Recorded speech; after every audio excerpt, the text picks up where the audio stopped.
These dance movements are designed to actually be performed in pairs. So students will pair up and perform the dance from start to finish. And I'm just going to show you an example of that.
In lesson activity 5, we're going to display the music score for students.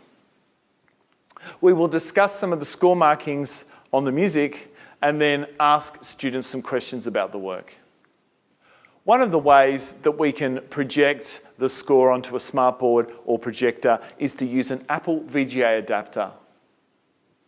You will find the score at the bottom of the lesson plan.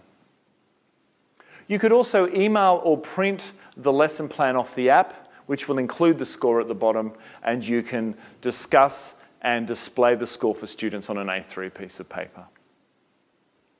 Some of the questions we're going to ask students will be to raise their hand when they hear the B section of the work, and that will begin at the beginning of bar 10 of the music.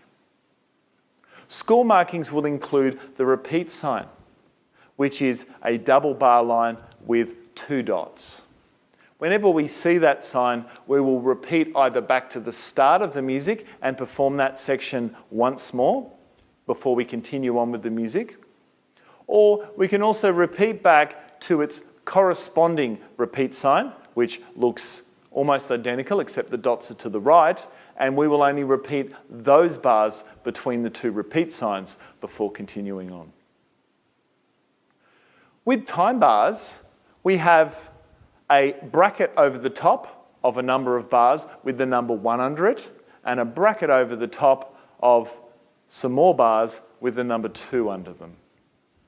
Time bars are like speaking a sentence which has the same beginning but a different ending. An example of that would be, we've had a holiday in the sun, we've had a holiday, it was fun. So we're saying the same beginning of a sentence, but we're changing the ending. And time bars do exactly the same thing for the music. Why do we use repeat signs and time bars? Other than saving paper, which is never a bad thing, it also allows performers to have less music on their stands. You can imagine if you're performing a work with 5, 6, 13 pages of music and you're playing a guitar, for example, and both of your hands are required to play the instrument, it's very difficult to turn the pages as you perform the music. So it's very beneficial for musicians to have music that is on as little pages as possible to aid them reading it and performing the music.